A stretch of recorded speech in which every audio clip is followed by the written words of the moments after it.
Hello दोस्तों, दर्द भरी हिंदी कहानियाँ में आप सभी का बहुत बहुत स्वागत है।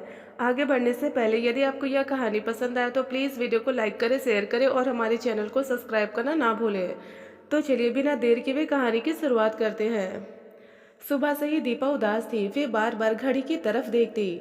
उन्हें ऐसा महसूस होता कि घड़ी की सुइयां आगे खिसकने का नाम ही नहीं ले रही, मानो घर की दीवारें भी घूर घूर कर देख रही हो और फर्श नाक चढ़ाकर चिढ़ाता हुआ कह रहा हो, देखो होना बिल्कुल साफ सुथरा, चमक रहा होना आईने की तरह, और तुम देख लो अपना चेहरा मुझ में। शायद तुम्हारे चेहरे के तनाव से बनी झुर्रियां इसमें साफ नजर आए। और वे ज्यादा देर घर के काटने को दौड़ते दीवारों के बीच न बैठ पाई। वे किताब लेकर बाहर लॉन में आकर बैठ गई। बाहर चलती हवाएं बालों को जैसे सहला रही थी, किंतु मन था कि पुस्तक से बार बार विचलित हो जाता। वे लगी सुनने में ताकने और पहुंच गए 20 वर्ष पीछे। सब कुछ उनकी नजरों के सामने घूम रहा था। बेटा 10 वर्ष और बेटियां मात्र 7 वर्ष की थी उस वक्त। छुट्टी का दिन था और वे चीख रही थी अपने दो छोटे छोटे बच्चों पर। सारा घर फैला पड़ा था। इधर खिलौने, उधर किताबें, गीला तौलिया बिस्तर पर और जूते सूर एक से बाहर फर्श पर। ऐसा प्रतीत हो रहा था जैसे घर में अलमारियों से बाहर निकलकर सामान की सुनामी आ गई हो। वे थी बहुत साफ सफाई पसंद, सो वह दृश्य देख उनसे रहा न गया और चीख पड़ी अपने बच्चों पर, घर है या कूड़ादान। कहाँ कदम रखकर चलो कुछ समझ नहीं आ रहा। न जाने बच्चे हैं कि शैतान। दोनों बच्चे बेचारे उनकी चीख सुनकर सहम गए और सॉरी मम्मा कह रहे थे। फिर भी वे उन्हें डांट रही थी। कह रही थी, क्या मैं तुम्हारी नौकरानी हूँ? तुम लोग अपना सामान जगह पर क्यों नहीं रखते? बेटी मीनाक्षी डर कर झटझट सामान जगह पर रखने लगी थी और बेटा अपनी कहानियों की किताबें जमा रहा था। हाँ, उनके पति महेंद्र जरूर नाराज हो गए थे उनके चीखने से। वे कहने लगे थे, दीपा यह घर है, होटल नहीं। घर में 4 लोग रहेंगे तो थोड़ा तो बिखरेगा ही। यह सुनकर दीपा और भी ज्यादा नाराज हो गई और अपने पति को टोकते हुए कह रही थी, तुम्हारी स्वयं की आदत है घर को फैलाने की, वरना क्या तुम बच्चों को न टोक दे? महेंद्र ने धड़ से अपने कमरे का दरवाजा बंद कर लिया था और दीपा ने छुट्टी का पूरा दिन अलमारियां और बच्चों के खिलौने व किताबें जमाने में बिता दिया था। वे लाख सोचती कि छुट्टी के दिन बच्चों को कुछ न कहूंगी, घर बिखरा पड़ा रहे या मंजूर नहीं, किंतु सफाई की आदत से मजबूर हो उनसे रहा ही न जाता। और अब यह हर छुट्टी के दिन का रूटीन बन गया था। बच्चे भी सुन सुनकर शायद ढीठ हो गए थे और बड़े होते जा रहे थे। महेंद्र कभी कहते कि तुम अपना ध्यान कहीं दूसरी जगह भी लगाओ, बच्चों को करने दो वे जो करना चाहे।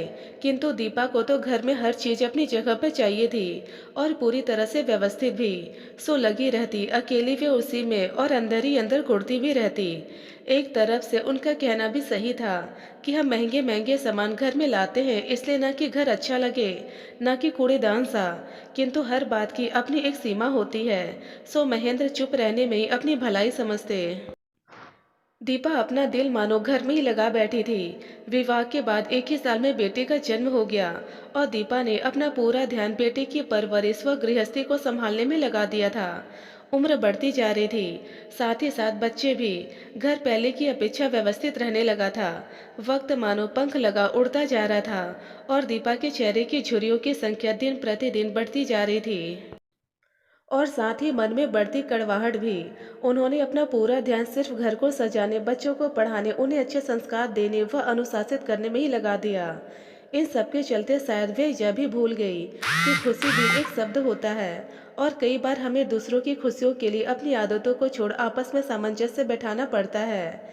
खैर, जिनकी ठीक ही चल रही थी, बिल्कुल साफ सुथरा एवं व्यवस्थित घर, अनुशासित बच्चे और रोज रूटीन से काम करते घर के सभी सदस्य, जब घर में मेहमान आते तो तारीफ किए बिना न रहते, उनके घर की व बच्चों की। बस दीपा को तो वह तारीफ एक अवार्ड के समान लगती। उनके जाने के बाद वे फूली न समाती और कहती न थकती, देखो सारा दिन टोकती हूँ और लगी रहती हूँ घर में, तभी तो सभी तारीफ करते हैं। वक्त बीतता गया, बच्चे और बड़े हो गए, बेटा मेडिकल की पढ़ाई पूरी कर लंदन चला गया और बेटी विवाह कर विदा हो गई। अब दीपा रह गई बिल्कुल अकेली। काम वाली एक बार सुबह आकर घर साफ कर देती तो पूरा दिन वह साफ ही रहता। कोई ना बिखेरने वाला, न ही घर की व्यवस्था बिगाड़ने वाला। सूना घर दीपा को काटने को दौड़ता। महेंद्र रिटायर हो गए, वे अपनी किताबों में ही मस्त रहते। दीपा रह गई नितांत अकेली, मन भी न लगता। किताबों में अपना ध्यान लगाने की कोशिश करती, किंतु शांत होते ही एक ही सवाल आता मन में। अब कोई नहीं घर बिखेरने वाला, क्यों ना मैं खेली अपने बच्चों के साथ जब उन्हें मेरी ज़रूरत थी, क्यों ना पढ़ी कहानियाँ उनके लिए। घर बिखरा था तो क्यों ना रहने दिया। कौन से रोज ही मेहमान आते थे जिनकी चिंता में अपने बच्चों के साथ खुशनुमा माहौल न रहने दिया घर का। अब घर में तो चिड़िया भी पर नहीं मारती। क्या करूँ इस घर का। कभी कभी परेशान हो अपनी बेटी मीनाक्षी को फ़ोन करती, किंतु वह भी हाँ हूँ में ही बातें करती। वह तो खुद अपने बच्चों में व्यस्त होती, बेटा अपने रिसर्च में व्यस्त होता, दीपा अपने जिस घर को देखकर फूली न समाती थी, उसी की सूनी दीवारें उन्हें कोसती थी और कहती, लो बिता लो हमारे साथ वक्त। ये सारी बातें याद कर दीपा उदास थी। अब उन्हें अपनी भूल का एहसास हो रहा था। अब वे छोटे बच्चों की माँ से मिलती तो कहती, वक्त बिताओ अपने बच्चों के साथ, उन्हें कहानियाँ सुनाओ, बच्चे बन जाओ उनके साथ। आप इसके लिए तैयार रहो कि बच्चों का घर है तो बिखरा ही रहेगा। घर को गंदा भी न रखो, किंतु उसी घर में ही न लगे रहो। घर तो हम बच्चों के बड़े होने पर भी मेंटेन कर सकते हैं, किंतु बच्चे एक बार बड़े हो गए तो उनके बचपन का वक्त वापस न आएगा, और रह जाओगी मेरी ही तरह उन कड़वी यादों के साथ जिनसे शायद तुम खुद ही डरोगी। दीपा अब कहती है कि बच्चों को तो बड़े होकर चिड़िया के बच्चों की तरह उड़ ही जाना है, किंतु उनके साथ बिताए पलों की यादों को तो हम संजोकर खुश हो सकते हैं, जो नहीं है मेरे पास अब मुझे काटने को आता है यह सोनापन। दोस्तों, यदि आपको यह कहानी पसंद आए तो प्लीज़ हमें कमेंट बॉक्स में कमेंट कर अपने विचार जरूर बताएं। ढेरों पारिवारिक और शिक्षाप्रद कहानियाँ सुनने और पढ़ने के लिए हमारे चैनल दर्द भरी हिंदी कहानियाँ को जरूर सब्सक्राइब करें। धन्यवाद दोस्तों।